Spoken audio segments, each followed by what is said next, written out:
Hey guys, Bigsteviepump here, coming at you live from Flealand of Bowling Green, Kentucky, Kentucky's largest flea market. Guys, you're going to want to come to this flea market. There's all kind of cool stuff in here. You're definitely going to want to go down aisle D to Remember Be a Collectibles, see Bigsteviepump, myself, and Cousin Davey. We got wrestling, we got Star Wars, we got all kind of stuff. I'm going to go ahead and give you a Bigsteviepump guarantee on that. We got all kind of stuff. You definitely want to come.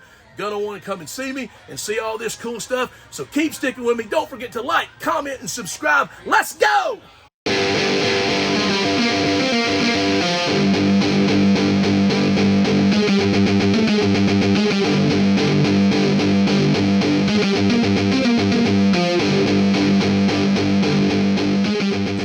All right, so another couple of cool things that we picked up recently. Well, first off, look at this. I was going to show some Alf. Here's like a little Alf, and I don't even think I don't know if he's really supposed to be a little puppet or not. He's got a little gap in his shirt, but this is a cool piece. I mean, something like this we'd probably sell for like 20-ish bucks, I guess, in that neighborhood. But this is pretty cool, and sadly I don't see any tags, so I don't really know. This is vintage. This is going to be back from when the show was on, late 80s, early 90s or whatever. I don't have a tag on it, but we're going to set him to the side for a minute. Now, these particular Alf figures, like Alf has kind of gotten popular again, and you can see there we're only selling something like this for like 12 bucks. That's, you know, pretty much a standard price, what you're going to find them for retail. But they've got a couple of different outfits that they've done. So we picked up this Alf. Everybody loves Alf. And then there was this one. We actually got a few of this one here. But I don't know. And on the back, sadly, it only shows just that figure. It doesn't show anything else in the line. So I can't remember how many different ones they did. I think there might be another 2 or 3, maybe at least 2 more. We've only got these 2 left. But that's pretty cool. And these are NECA figures. So like NECA makes those like, you know, $35, $40 figures. Well, this is kind of their more affordable line. And then they do some of these with these Toonie Terrors. So here, as you can see, Beetlejuice, and I think all that we have at the moment is Beetlejuice. These are cool. They make all sorts of different ones of these. And then on the back, you actually get a diorama. So that's the way that they do these particular ones. But, and like I said, they do, you know, Freddy and Jason and Michael Myers and all kind of different ones in these Toonie Terrors. So they're always cool. But, you know, Beetlejuice, the movie come out, what, maybe a year ago now. So that's kind of gotten popular again. So, like I said, all kind of cool stuff. You never know what we're going to get. 80 stuff, I mean, it doesn't matter. Years don't matter. We're going to trade for it. We're going to buy it. We're going to sell it.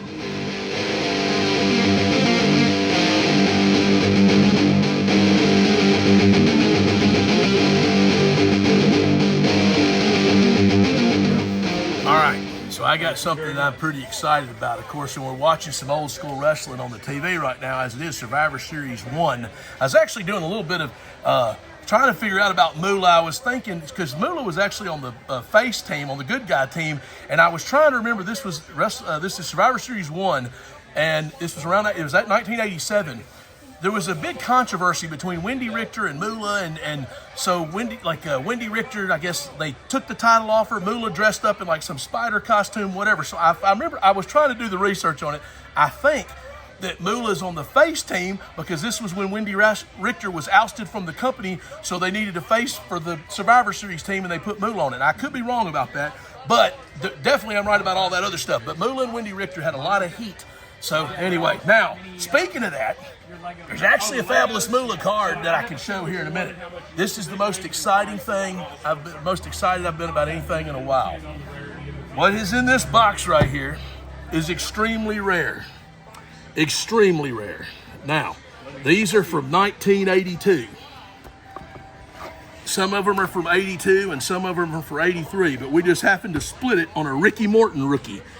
These cards are insane. And so you can just see Captain Lou and the Grand Wizard. This, you will struggle to find a collection, Universal Heart Drive, Austin Idol. You will struggle the doink to find this many of these Wrestling All-Stars at any one place at any one given moment. I mean, this is, I can't even stress how rare these are. I've seen a full set sell for $99,000. That's where we're at, folks. So we ain't screwing around, okay? Jack Briscoe, Dory Funk Jr., we're just talking world champion after world champion, intercontinental champion, superstar Bill Dundee. These are in tremendous shape. some of these people we're going to just skip over. But Wildfire Tommy Rich, man, they put the belt on him for a week in the early 80s, around 82, 83. They had him take it off Harley Race because that was what they did back in the day. Angelo Mosca. Fabulous Moolah. I knew she had a card in here, and this is in just the shape that these are in for these cards to be 40-plus years old. Like I said, I'm nerding out. When these were put in front of me 2 weeks ago, I couldn't even stand it. I literally couldn't even stand it. That's how rare these are. Here in a minute, we're going to get first ever black heavyweight tag team champion, along with his partners in here, Rocky Johnson, The Rock's dad, Pat Pedersen, first Intercontinental Champion. I mean, Polish Power, Ivan Putski. We're in my wheelhouse now, folks. We're talking 80s wrestling. We're talking about Ken Patera. Sorry, Ken Patera, I should have called you out. Ernie Ladd, the Big Cat, Dick the Bruiser, Cowboy Bill Watts, former promoter of the Mid-South Wrestling, the Destroyer. So these cards, we'll get another stack here. Who we got here? Gino Hernandez, Lou Thez, Hacksaw Jim Duggan rookie. This card right here, loose is 100 to 200. This one is not perfect. Graded, now we start getting into the $2,000 range. So, I mean, that's the case with a lot of these. Iron Mike Sharp, I think he might have just recently passed away. Is buried with the forearm thing, I'm sure. Jimmy Mouth of the South Heart rookie. Are you freaking kidding me right now? We got Spike Huber, some of these. He just died, Mr. Electricity Steve Regal. That's not William Regal, that's Mr. Electricity Steve Regal, former AWA World Tag Team Champion with Jimmy Garvin. Buddy Rogers, it's got a few old people here. So this is not Chief Jay Strongbow, because he has one in here too. Jules Strongbow, Salvatore Bellomo. And I don't even have my glasses on. Some of these names I can't read as good. Some of them aren't as popular. And I remember a lot of these. Big John Studd. I remember Playboy Buddy Rose. He cracked me up when he was on the fitness diet, and he would come out there doing jumping jacks and stuff. Rocky Johnson, talked about him earlier. That's The Rock's daddy, folks. Jake the Snake Roberts rookie. That's a $200 bill waiting to happen all day long. Couple of thousand graded. Super Destroyer, Inoki, Dirty Dick Slater, Ken Lucas, and then we only have, I'm sorry to get that this segment's running long, but it deserves it because you folks, you're not going to see it. You simply will not see this. Bob Roop, Greg Gagne, Jumpin' Jim Brunzell, they used to be a tag team, the High Flyers. Chief Jay Strongbow, I'd mentioned that earlier, that he was in here. Special Delivery Jones, one of the greatest jobbers ever. Brad Renigans, Killer Khan. I mean, look at how, this is another $200 card, $2,000 all day long graded. I mean, folks, look at this. Are you kidding me? I seriously, I can't hardly, as you can tell, hold my composure. Tito Santana, Vern Gagne, Jerry the Crusher Blackwell, Les Thornton. Like I said, some of these people, he's in jail. This guy's a piece of crap. But anyway, rock and roll Buck Zumoff, Jimmy Valiant, Steve Kern. I love them. You couldn't have told me there was a bigger star in wrestling in the mid-'80s than Steve Kern and Stan Lane, the fabulous ones. I'd have put them against anybody. I'd have put them against the Road Warriors, and you couldn't have convinced me that they weren't the best. So anyway, Ray Stevens, the Iron Sheik, Mr. Wrestling 2, Colonel Buck Robley, I said Bobby Duncan, but some of these, like I said, Mike George, I might not have been watching the territory. Look at Dino Bravo with brown hair, early Dino Bravo, Baron von Raschke, Bobo Brazil, The Hammer, first wrestler I ever laid eyes on, Greg the Hammer Valentine, so that's certainly a guilty pleasure piece for me. Joyce Grable. All right, Sweet Brown Sugar. Like I said, some of these Dirty Dutch Mantel. Obviously, I'm out of the Tennessee area, so Memphis and Nashville. Mills Massacres, man of 1,000 masks. Look at a superstar Billy Graham there. Tiger Mask. Chic LKC, Adnan LKC is what he used to be called. Sergeant Jacques Goulet. Mr. Perfect, Kurt Hennig, rookie. And Tully Blanchard, rookie. And anything like that, they're a couple of $100 a piece, or close to it, $100 to $200.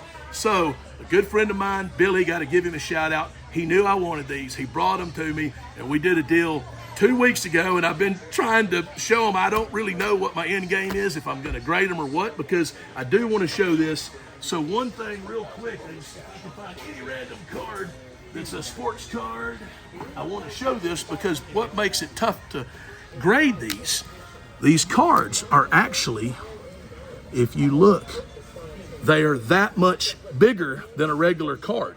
So you can't even fit them in a penny sleeve to go into the top loader. There's no little, one of these, there's no clear plastic protector like that because it will not fit them. I mean, I'm sure out there in the world somewhere there's some plastic that'll fit that, but I don't have them.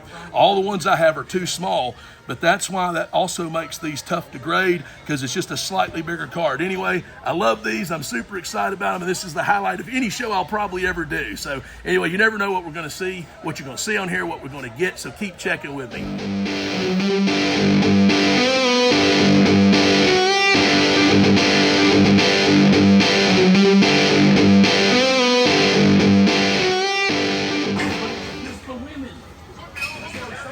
All right, so basically you can see the case, there's a few holes in there, and I'm constantly trying to work on this, but we've been a little steady the last couple of weeks. But so some of the stuff that would go in there, and they're in bags, because at one point I had them in like little dump bins or whatever. But here's some, Raven, Stone Cold Steve Austin, Big E, people may or may not want the Big E, but Iron Sheik, Ricky the Dragon Steamboat. And here's like a weird $1 Million Man in white trunks. It's kind of like Daniel Bryan or Bryan Danielson. This is when he was like part of the Wyatt family there for a little bit.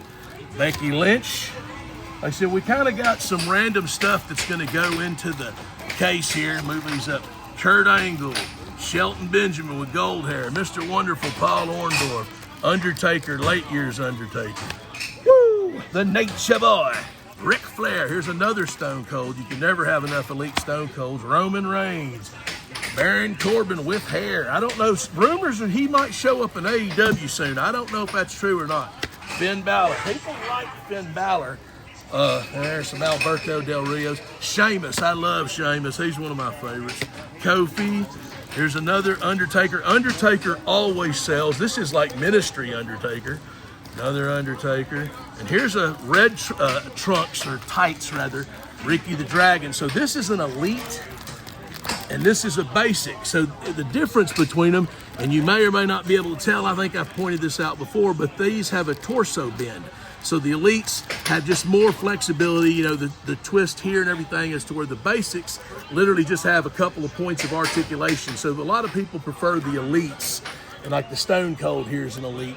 So basically the retail on the elites are like $25 in the store. The basics are around 10, like 10 to 12, and these are like 25 to 27.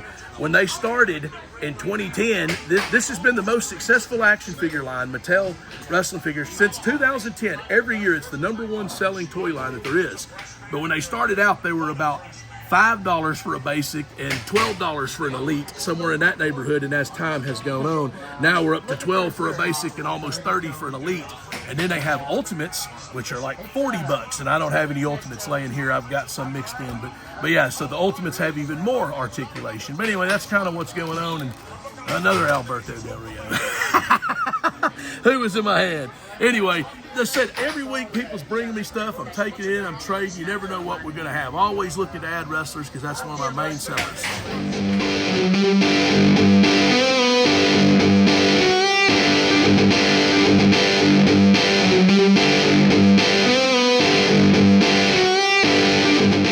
All right, guys, thank you once again for joining me on the Big Stevie Pump Experience. I hope you've had some fun today. We got a whole lot more fun coming the next few weeks. We got a lot of cool stuff coming. Don't forget to like, comment, and subscribe.